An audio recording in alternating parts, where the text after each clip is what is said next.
पेश खिदमत है इफ्तिखार काज़मी का नया कॉलम। इलाही ये माजरा क्या है? खान साहब शरीफ क्या हुए, पूरी दुनिया ही बदमाश हो गई। नैब से क्या जान छुड़ाई, ना अपोजिशन हाथ आ रही है ना इत्तेहादी काबू आ रहे हैं। कोई आंखें दिखा रहा है और कोई बिल्लो दे नखरे। एक नहीं, दो नहीं, तीन नहीं, बल्कि हुकूमत के सारे इत्तेहादी नाराज दिखाई दे रहे हैं। एक मशहूर कहावत है कि जब जहाज डूबने लगता है तो सबसे पहले चूहे उस पर से छलांगे लगाने लगते हैं। हुकूमत के इत्तेहादी बज़ाहिर हुकूमत से वादे पूरे ना करने पर नाराज हैं, या फिर खतरा महसूस करके छलांगे लगाई जा रही हैं, या फिर हालात से फायदा उठा रहे हैं। खान साहब तो कहते थे वो किसी से ब्लैकमेल नहीं होंगे और ना ही किसी को एनआरओ देंगे, लेकिन अब उनकी दौड़ें लगी हुई हैं। इसलिए तो कहते हैं कि होता वही है जो मंजूर खुदा होता है। एक एक करके तमाम बातें उन पर वापस पलट रही हैं। कोई एमक्यूएम को मना रहा है, कोई जीडीए के पैर पकड़ के हाथ पांव चूम कर उनको राजी करने की कोशिश कर रहा है। रूठने और मनाने का मौसम जोरों पर है। हुक्मरान जमात को उसके इत्तेहादी ब्लैकमेल कर रहे हैं, या फिर जी का जाना ठहर गया है। तमाम इत्तेहादियों का अचानक एक साथ नाराज होना खतरे की अलामत है। कहने वाले तो कहते हैं कि मुख्तदर हलकों ने जब से अपनी पोजीशन बदली है, इत्तेहादियों के भी मजे बदल रहे हैं।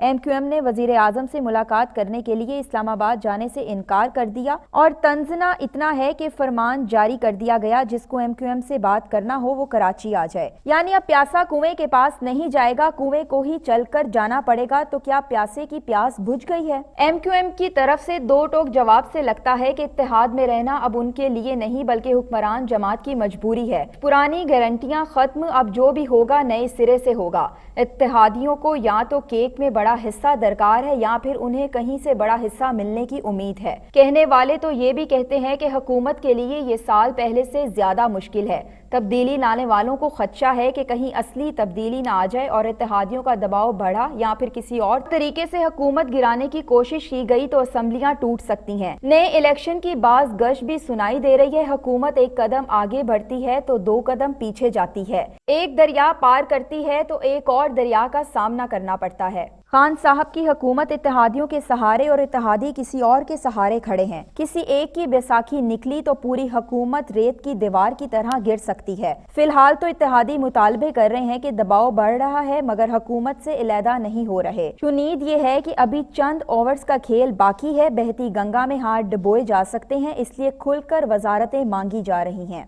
एमक्यूएम इसलिए नाराज है कि उन्हें वजारतें देने का वादा किया गया था, लेकिन एक वजारत दी गई जो फरोग नसीम के खाते में डाल दी गई। फरोग नसीम साहब मुशर्रफ के कोटे में वजारत ले उड़े। अब वो एमक्यूएम के डिसिप्लिन में भी नहीं। एमक्यूएम का हुकूमत से अलहदगी की बातें करना और मुतालबात के पूरे ना होने पर रोना धोना कोई नया नहीं है। मुस्लिम लीग काफ को भी शिकवा है कि चौधरी मुअन्नस इलाही को शेरवानी पहनाकर इस्लामाबाद बुलाकर भी वजारत नहीं दी गई। अख्तर मेंगल ग्रुप बलोचिस्तान के हवाले से वादे पूरे ना करने पर नाराज हैं, और ग्रैंड डेमोक्रेट्स अलायंस वाले इसलिए नाराज हैं कि बाकी सब नाराज हैं, तो वो क्यों पीछे रहें। हुक्मरान जमात के इत्तेहादियों का ये भी ख्याल है कि उनसे ज्यादा तो अपोजिशन ने हासिल कर लिया है और वो हुकूमत में होते हुए खाली हाथ हैं, जबकि उन्हें ये खदशा भी है कि मुतालबात पूरे होने से पहले तब्दीली आ गई तो फिर उनके हाथ में कुछ नहीं आएगा। इत्तेहादियों की नाराजगी का गुस्सा हुकूमत नवाज शरीफ की बीमारी पर उतार रही है, जो लंदन के होटल में खाना खाते या तफरीह करते हुए बकौल हुक्मरान जमात रंगे हाथों पकड़े गए हैं। जैसे खाना खाते नहीं बल्कि हरीम शाह के साथ टिकटॉक बनाते पकड़े गए।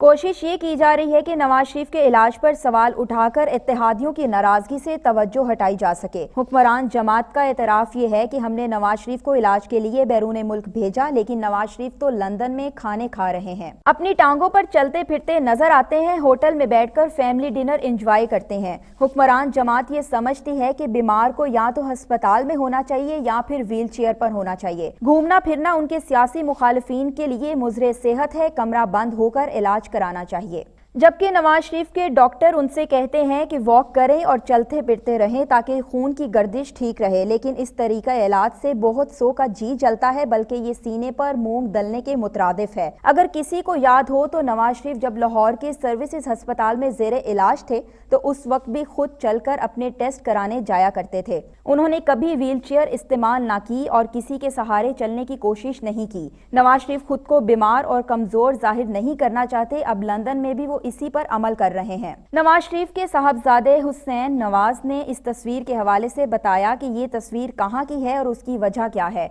डॉक्टर की हिदायत पर उन्हें घुमाने फिराने ले जाया गया, लेकिन हुकूमत ये इस्तदलाल मनाने को तैयार नहीं। नवाज शरीफ के वकील ख्वाजा हारिफ से कहा गया कि नवाज शरीफ की ताज़ा तरीन मेडिकल रिपोर्ट्स जमा कराएं। ख्वाजा आसिफ ने जवाब दिया कि रिपोर्ट्स तो उनके तिबी मुआलिज देंगे। डॉक्टर यास्मीन राशिद ने इस पर एक लंबी चौड़ी प्रेस कॉन्फ्रेंस भी कर दी। हुकूमत ने नवाज शरीफ के मुआलिज डॉक्टर अदनान को नवाज शरीफ की रिपोर्ट्स 48 घंटों में जमा कराने की हिदायत की, तो डॉक्टर अदनान ने चंद घंटों बाद ही रिपोर्ट्स ट्विटर पर शेयर कर दी। उन रिपोर्ट्स पर भी शक का इजहार किया जा रहा है, तो सवाल ये किया जा रहा है कि अगर इतनी ही प्रॉब्लम थी तो मियां साहब को जाने ही क्यों दिया। उन डॉक्टरों और मेडिकल बोर्ड के खिलाफ क्या कार्रवाई हुई जिन पर खान साहब ने इल्जाम लगाया कि उन्होंने हुकूमत को मामू बनाया। बज़ाहिर ये लगता है कि एक बार फिर हुकूमत नवाज शरीफ और मरियम नवाज के हवाले से सियासी खिचड़ी पकाने की कोशिश कर रही है और आर्मी एक्ट में तरमीम के हवाले से पैदा होने वाला मफाहमती माहौल और सियासी इस्तेहकाम हुकूमत को रास नहीं आया, क्योंकि जैसे ही सियासी माहौल में बेहतरी पैदा हुई है, इत्तेहादी नींद से जाग उठे हैं। तो इससे बेहतर यही है कि कहानी फिर से वहीं से शुरू की जाए जहां इसमें वक्फा हुआ था, यानी ऑपोजिशन की ऐसी की तैसी।